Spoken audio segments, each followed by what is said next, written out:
This channel does not promote any violent, harmful, or illegal activities. All content provided by this channel is meant for an educational purpose only. SIR আবহে new টাউনে পূর্বপাড়ার ছবি গতকাল আপনাদের দেখিয়েছিলাম, যেখানে তালা মেরে সকলে চলে যাচ্ছেন।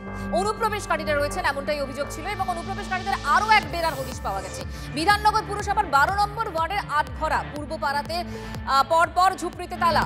অবৈধভাবে থাকছিল। এসআইআর শুরু হতেই বহু অবৈধ বাংলাদেশি পরিবার একে একে ঘর ছেড়ে রাতের অন্ধকারে পালিয়ে যাচ্ছে, দাবি স্থানীয় বাসিন্দাদের।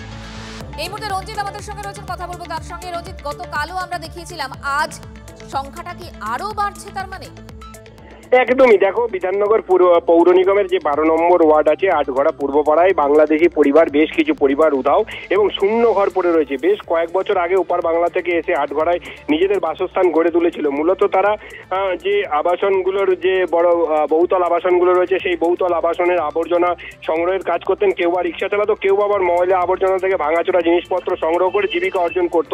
কিন্তু এসআইআর চালু হতেই বহু বাংলাদেশি পরিবার একে একে ঘর ছেড়ে কিন্তু রাতের অন্ধকারে পালিয়ে যায়। এবং গতকাল তোমাকে দেখিয়েছিলাম যে সিটি সেন্টার 2 এর পেছন দিকে বহু পরিবারে একে একে ঘর তালা বন্ধ করে চলে গেছে। এলাকাটা তার মানে মিনি বাংলাদেশ তৈরি হয়েছিল।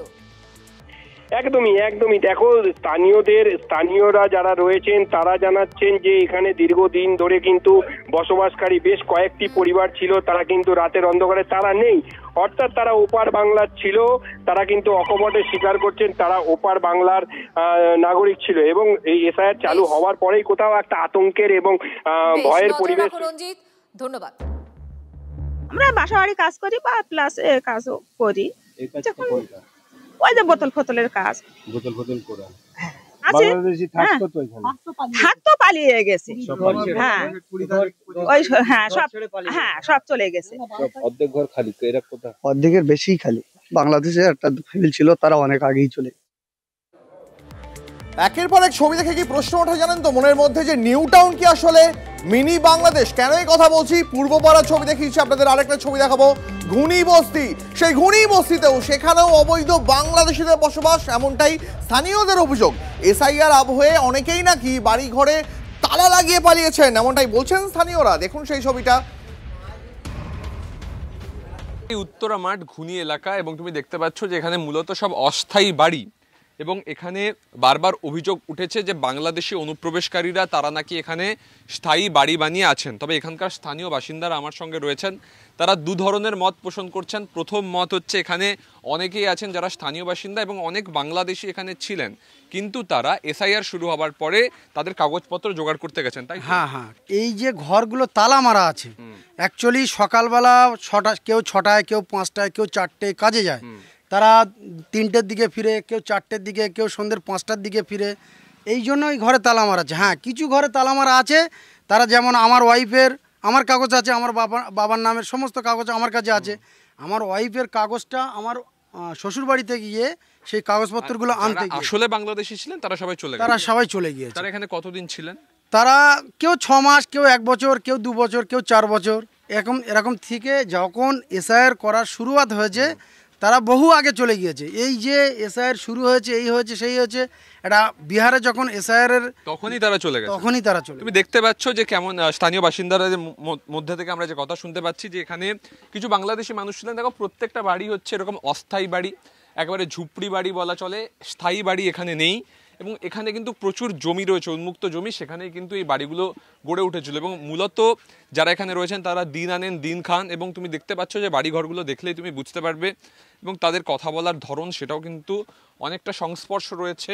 তাই জন্য কিন্তু তাদেরকে অনেকে পূর্ববঙ্গের বাসিন্দা বলছেন, এবং সেটা মেনেও নিচ্ছেন এখানকার বাসিন্দারা যে এখানে কিছু বাংলাদেশি ছিলেন, কিন্তু তারা প্রত্যেকেই কিন্তু চলে গেছেন। আর এসআইআর শুরুর পর ভয়ে বলো কিংবা নাগরিকত্ব হারানোর ভয়ে তারা চলে গেছেন। এই যে এলাকাটা আমি ভালো করে ঘুরিয়ে দেখাতে বলবো, এখানে যে মানুষজন রয়েছেন তারা যেটা দাবি করছেন যে এখানে এইভাবে অস্থায়ীভাবে তারা তাদের বসত গড়ে তুলেছিলেন, কিন্তু এই এসআইআর শুরু হবার পর তারা ইতিমধ্যেই কিন্তু এই এলাকা ছেড়েছেন। চলছে এসআইআর, নিউ টাউনে পর ঝুপড়িতে ঝুলছে তালা। সেই ছবিগুলো টিভি9 বাংলা আপনাদের দেখাচ্ছে। রাতের বেলায় বাংলাদেশে পালাচ্ছে রোহিঙ্গারা, দাবি স্থানীয় বাসিন্দাদের। হিটকোর জমি দখল করে দীর্ঘদিন ধরে বসবাস, ভোটার কার্ড থাকলেও হঠাৎ গায়েব ঝুপড়িবাসী। আতঙ্কে এলাকা ছেড়েছেন অনেকে, স্বীকারোক্তি তৃণমূল নেতারও। না, সবাই নেই, অনেকে ভয়ে অনেকে ভয়ে পালিয়ে গেছে।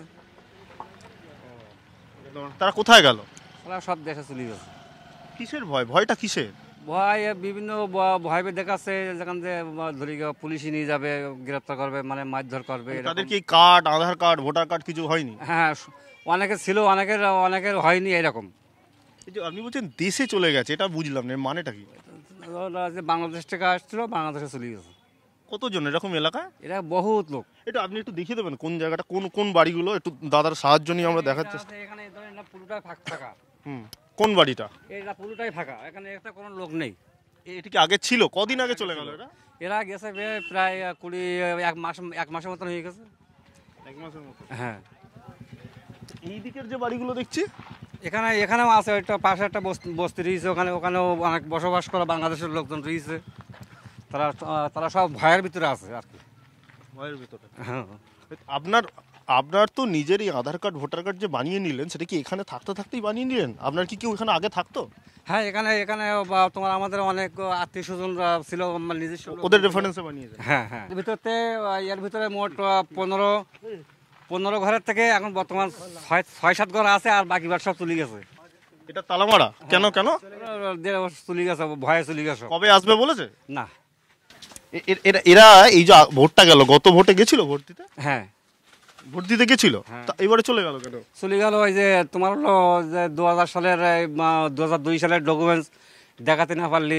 মানে ওদের ছিল না 2002 সালে? না। এইখানে কি ভোটার কার্ড খুব বানানো সহজ? এখানকার যারা স্থানীয় লোকজন যারা আছে, যারা নেতাকর্তা যারা আছে, ওই তাদের সাপোর্টে এই সমস্ত অনেক সময় করিবার। এই জায়গা মূলত একেবারে ফাঁকা। একজন স্থানীয় বাসিন্দা তিনি বলছেন তারা মূলত আতঙ্কে রয়েছেন, যে এই আতঙ্কে হওয়ার পরই কিন্তু তারা অনেকে দেখতে পাচ্ছেন না স্থানীয়দের। এরা বাংলাদেশ চলে গেছে।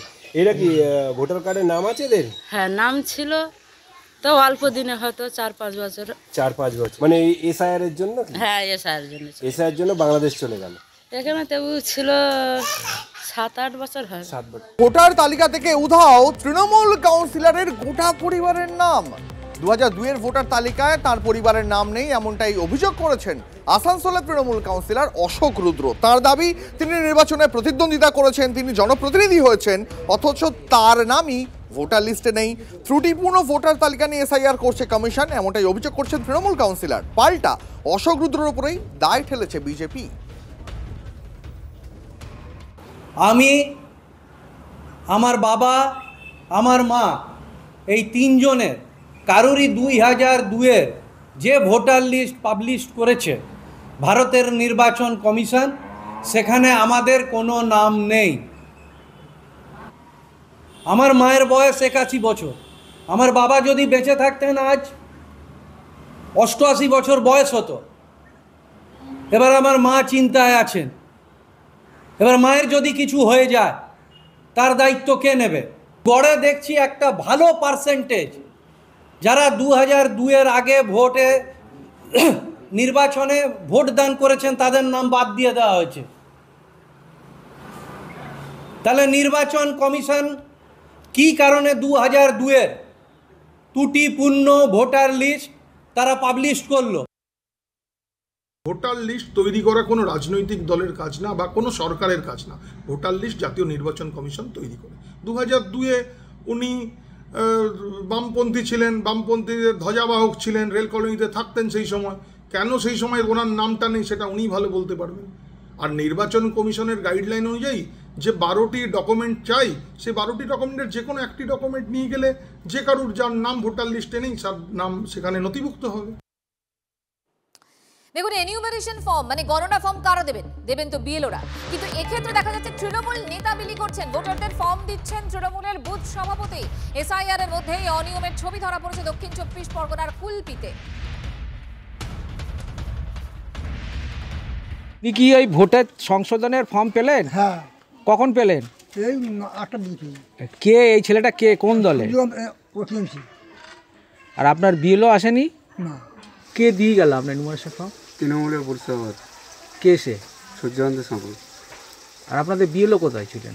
বিএলও টোটোয় বসেছিল রাস্তায়। আমি টিএমসি তৃণমূল। তৃণমূল সরকার। কি নাম আপনার? সূর্যকান্ত সাঁকুই। আপনার সঙ্গে কি অন্য কোনো দলের বিএলএ ছিল? না, ছিল না, তারা আসেনি, ছিল না। তাহলে আপনি কেন গিয়ে ফর্মগুলো দিলেন? আমাকে নিয়ে গেছে, তাই গেছি, বিএলও আমাকে নিয়ে গেছে। ক্লিক করলেন? হ্যাঁ। কতজনকে দিল? একখানা। আপনার সঙ্গে কে ছিল? ওই বিএলও। কোন দলে? দলের এবার কি বুঝবো, সে আমাদের গ্রামের ছেলে, কোন দল আমি কি করবো। আপনার সঙ্গে যে সূর্যকান্ত সাঁপুই ছিল, হ্যাঁ, কি নাম বলুন? সূর্যকান্ত সাঁপুই।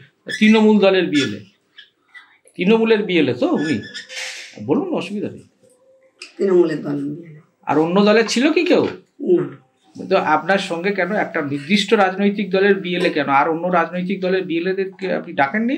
আমি ডাকবো, অফিস যা পাঠিয়েছে আমার দিলে আমি নেবো, ওরা সবাই আসবেন আমার সঙ্গে। আমার নাম ওনার স্বামী টিএমসির সদস্য এখানকার, তো ওনাকে দিয়েও ফর্মটা বিলি করায়নি, কোনো বাড়িতে বাড়িতে গিয়ে ফর্মটা দেয়নি। এখানকার বুথের যে সভাপতি করে, মানে টিএমসি সদস্য, ওনার হয়ে কাজ করে, ওনার দিয়ে হাতে দিয়ে ফর্মটা প্রত্যেক বাড়িতে বাড়িতে দিচ্ছে। তো আমি তো এখানকার বিএলএতে আছি, আমাকেও কিছু জানায়নি এখানে, তো আমাকে বাদ দিয়েও ওনারা প্রত্যেক বাড়িতে বাড়িতে এই ফর্মটা টিএমসির এরা বিলি করছে। তৃণমূলের কড়া ম্যার মার্কিং এ বিএলও, আর তাই বাড়ি ছেড়ে ক্যাম্পে বুথ লেভেল অফিসার। অন্তত শিলিগুড়ির একাধিক ওয়ার্ডে এই রকমই অনিয়মের ছবি তো দেখতে পাওয়া যাচ্ছে, যেখানে তৃণমূল কংগ্রেসের উপস্থিতিতে ক্যাম্প করার কথা মানছেন বিএলও। বিএলওদের হাইজ্যাক করেছে শাসক দল, এমনটাই তোপ বিজেপির।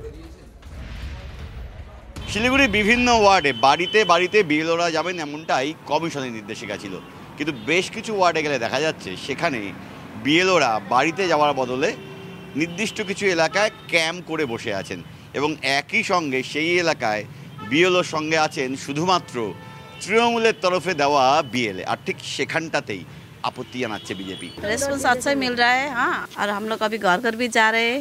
आज थोड़ा यहाँ पर बैठेंगे, जब ये इसका वेट कम होगा तब हम घर घर भी जाएंगे। सब कौन कौन बीएलए है? वो पार्टी है टीएमसी पार्टी, और दूसरा जो पार्टी है उनका कोई बीएलए नहीं है? नहीं आया अभी। বেশিরভাগই বিএলও দিয়েছেন স্কুলের দিদিমণি বা স্কুলের শিক্ষকরা আছেন। এই শিক্ষকের একটা অংশ, বেশিরভাগ অংশটাই তৃণমূলের। তারা কি করেছেন, দলীয়ভাবে তারা কিন্তু কাজটা করছে। আমরা সব জায়গায় বিএলএ দিয়েছি, আমাদের 260টা বুথেই বিএলও আমাদের পৌঁছে গেছে, নাম সার্টিফিকেট আছে, কিন্তু তাদেরকে ডাকছে না, এবং আমরা এইটার জন্য প্রতিবাদ করছি। আমরা কমিশনারকে জানাবো। বিএলও ক্যাম্প করবেন না করবেন না? একদমই করবেন না। বিএলও ক্যাম্প করছেন না। সঙ্গে কে আছেন? তৃণমূলের বিএলএ। না, এরকম কোনো অভিযোগ আমাদের কাছে আসে, খোঁজ নিয়ে দেখবো, যদি এরকম দেখি সেটা বিষয়টা আমরা প্রশাসনকেও জানাবো, আমরা দলের পক্ষ থেকেও দেখবো।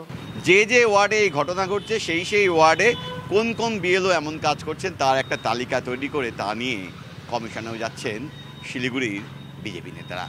যদিও তৃণমূলের দাবি কমিশনের তরফে নিযুক্ত বিএলওরা কমিশনের গাইডলাইন মেনেই কাজ করছেন, কোথাও রাজনৈতিক পক্ষপাতিত্বের অভিযোগ ভিত্তিহীন। ক্যামেরায় দীপায়নের সঙ্গে প্রসেনজিৎ, TV9 বাংলা। মহিলা কর্মীদের দিয়ে বিএলওদের ম্যান মার্কিং এর নিদান তৃণমূল নেতার দলের মহিলা কর্মীদের নিয়ে যেতে বিএলএদের নির্দেশ। এসআইআর আবহে তৃণমূল নেতা অঞ্জন দাসের ফরমানে জলপাইগুড়ির রাজগঞ্জে বিতর্ক তুঙ্গে। কমিশনে অভিযোগ জানাতে চলেছে বিজেপি, বাজার গরম করার চেষ্টা, পাল্টা জবাব তৃণমূলের। সেই বিএলও লোকাল ওয়ার্ডের কাউন্সিলর, তৃণমূলের ওয়ার্ডের সে সভানেত্রী এবং আরও কিছু লোককে নিয়ে একটা মন্দিরে বসে সে কাজকর্ম করছে, এবং না কোনো স্থানীয় কোনো লোক আছে, না অন্য কোনো দলের কোনো এজেন্ট আছে, বিএলএ আছে।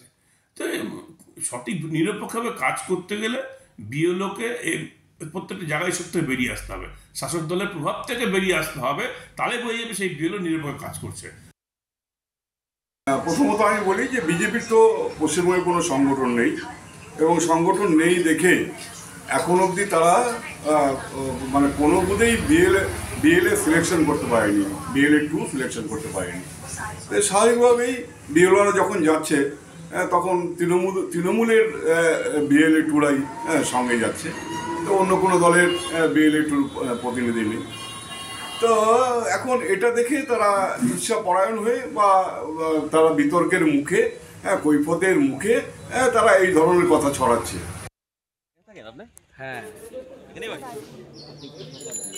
এই মুহূর্তে যে ছবি আপনাদেরকে আমরা দেখাচ্ছি, জলপাইগুড়ি বিভিন্ন জায়গায় তৃণমূল নেতারা তারাই রাস্তায় টেবিল পেতে বসে কোথাও চায়ের দোকানে চায় পে চর্চা চলছে, অর্থাৎ বিএলওদের কাজ তৃণমূল নেতারাই করছেন। বিভিন্ন জায়গার ছবি ধরা পড়ছে, জলপাইগুড়ি, ভগবানগোলা, যোধপুর পার্ক, হাওড়া, পানিহাটি, চাঁচল, অনেক জায়গায় রাজ্যের বিভিন্ন প্রান্ত থেকে এই ছবি ধরা পড়ছে।